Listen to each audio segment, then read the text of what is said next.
Speaking of dad, whenever I voice to text Doug, a lot of the times it'll change it to dad, and sometimes I send it before I check it. So it's like, Does he say anything about it, or he just like? no, it's not weird when it's him. It's weird when it's like somebody else, and I'm talking about like, yeah, me and dad. I do remember one time I texted him and I forgot the you. I was like, I did not mean. Wow. I know. Called him a dog. I was like, I would never. What up, dog? What a dog. All right. Wow. It has been a hell of a week. It has. Yes. I feel like I have risen from the dead. You basically have. I basically have. I was in bed for an entire week. Like in bed or like at home sick? Mostly in bed. Because if you get out of bed, then like people start expecting too much out of you, you know, like do laundry or pick up the dishes. If you stay in bed, you're safe. I only got out of bed to grab the DoorDash from the front door. But I have a question. I just can't stay in bed. Like I watch TV. Like after a while, I'm just like, I gotta get up and do something. Okay, it was about day 4 that I literally had to jump out of bed at like 6 o'clock in the morning and start doing some yoga stretches because my whole body just started to like cramp up from being in bed for so long.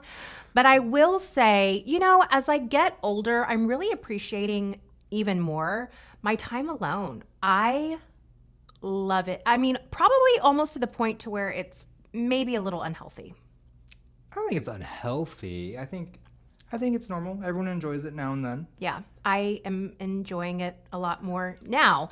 But you see, what I always tell myself is because I got married so young at 17, even though on the calendar I'm actually 41 years old, like I'm really like 51 or 61. You grew up. You know what I really mean? young. Because everything, marriage, kids, all that stuff for me started so much earlier.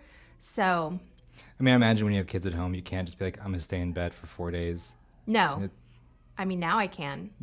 Who's yelling? If you can stop yelling, that'd be great. This office is so loud. I swear, every time I come in here, like people are laughing, like so loud. This is the workplace. Stop having so much fun. Will you tell them to stop having so much fun, please? Vanessa, keep it down.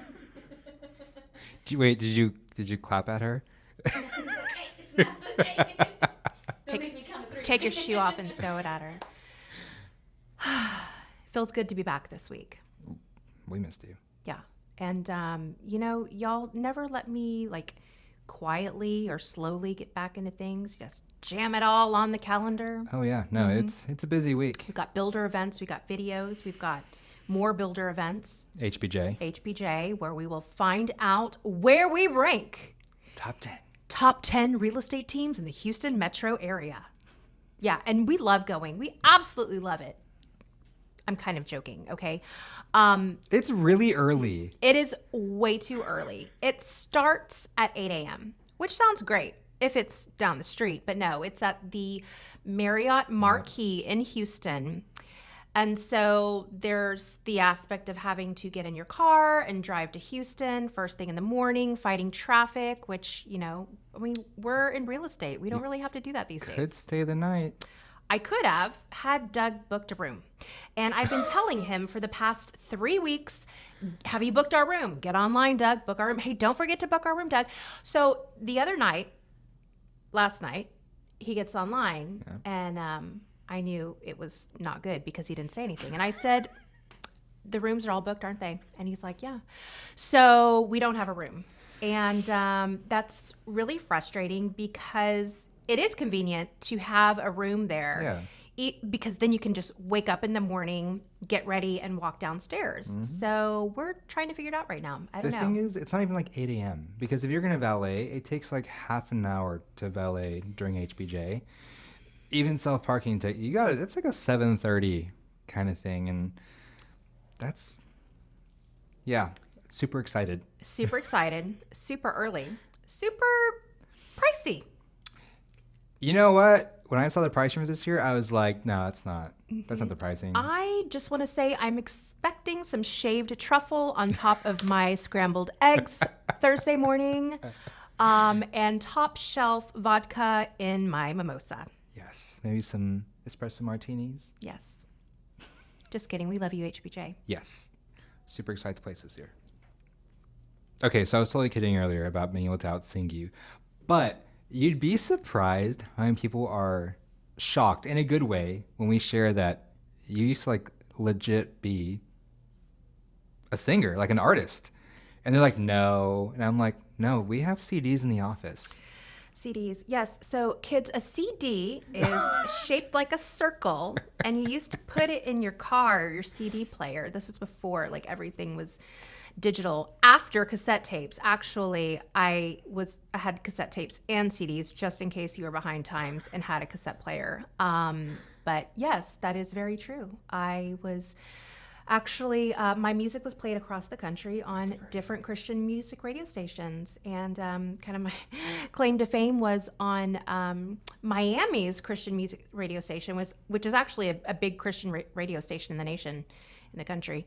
I made it to number 4 on their weekly top 40 one week with my single Only I. Cue it.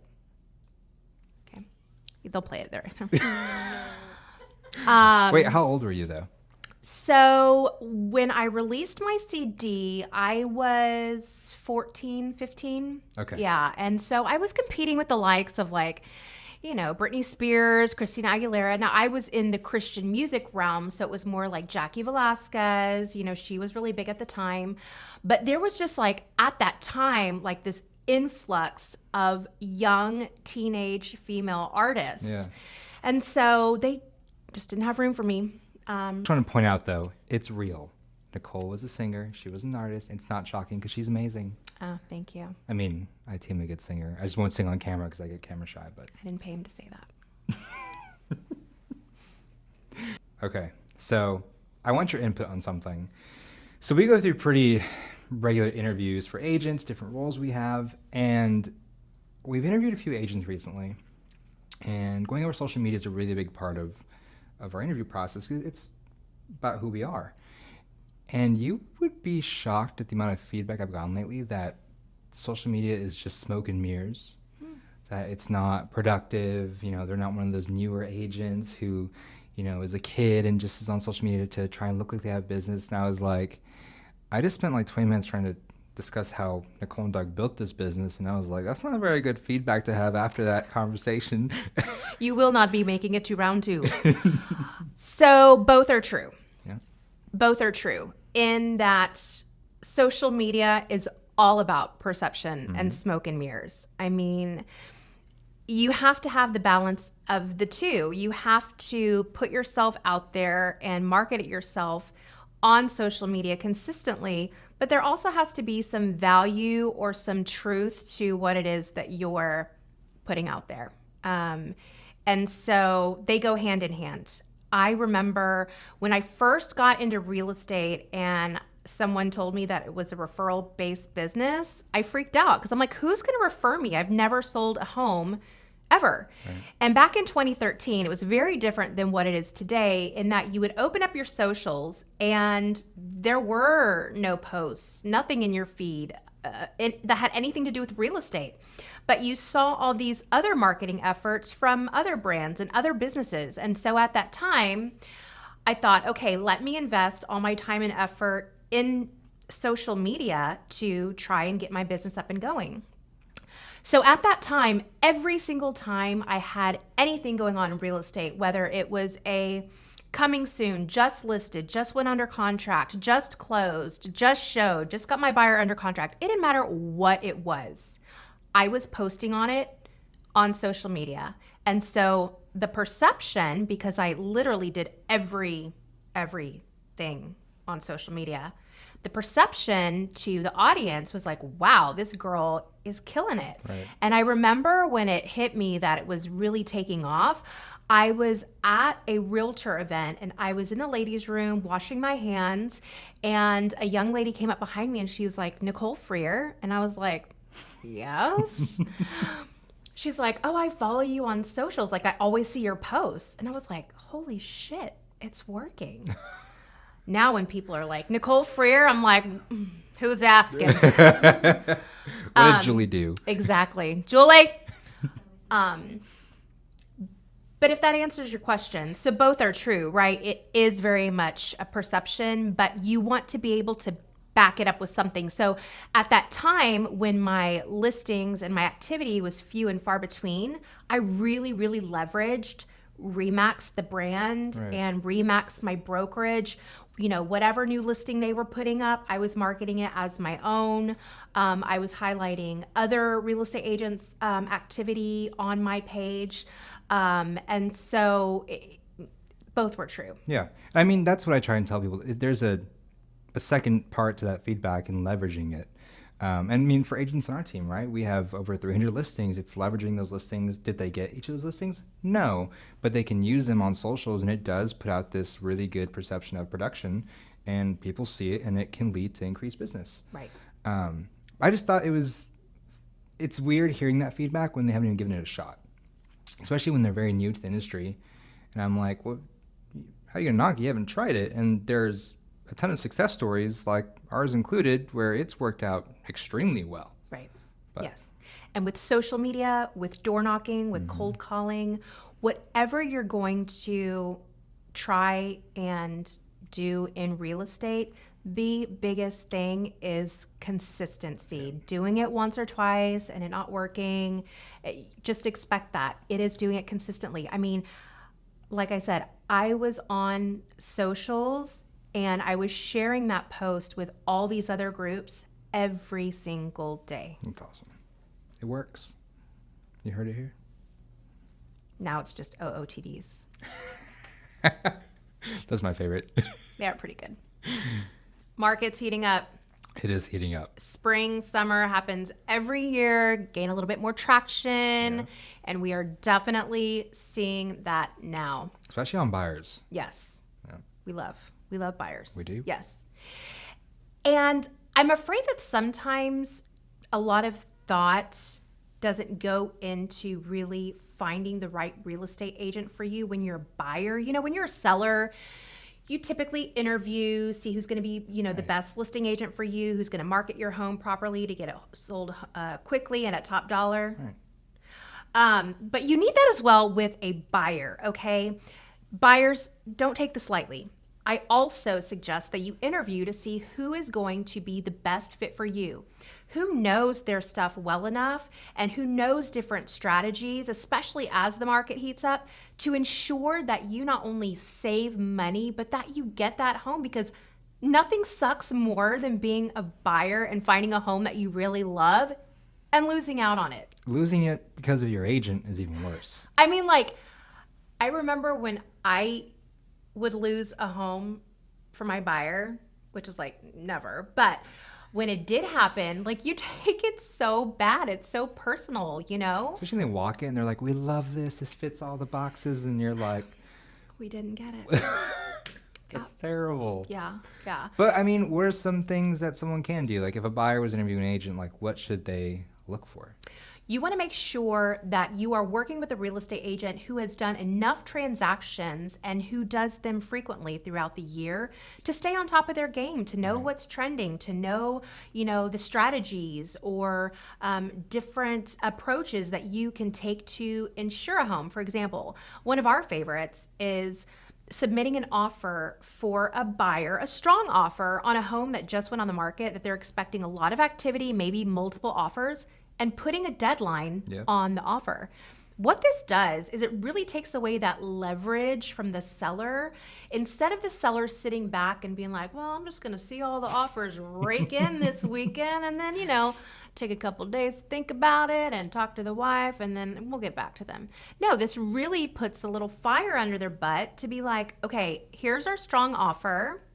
My buyer's ready to go. Are you willing to risk it and, you know, play roulette and see if there's any other offers that come in? Now, the great thing is if that, you know, deadline does expire, you can always resubmit with your buyers. But it really changes the mindset of a seller to be like, oh, damn, this is a good offer. Like, maybe I need to respond. Maybe I need to move forward with this offer. I mean, we mean business. Yeah. Like, we're ready to go. And when I'm in my open houses and having this kind of like very thoughtful, strategic conversation with buyers who are coming in as far as how we work, it's like their mind is blown. They're like, oh my gosh, that's genius. So there's a lot of different strategies and outside the box thinking that goes into being a representation of the buyer and ensuring that they get that home. Yeah, don't lose out on homes, folks, because no deadlines. Yeah. Yeah, Folks, folks. I think he sells home in Texas. I turned 30 and I'm texting. I'm just like, I'm trying to, How's it been adapting to 30? Yeah, no, it feels like 30. It hit me overnight. What does 30 feel like? Like 30. Like just, I got up and I was like, this is 30. You know, I always have to like try and quiz them and trick them like that because they always throw out these numbers, forgetting that I'm 11 years older than them. So I'm like, tell me about that, Ruben. What does 30 feel like? It just, you know what? I already have like the body of like a 50-year-old. I got the aches and the pains, and but like it was a whole new experience waking up 30. Yeah. Yeah, and actually at 11 a.m. it hit me right away. Did you cover up some of those grays? No. Let me see.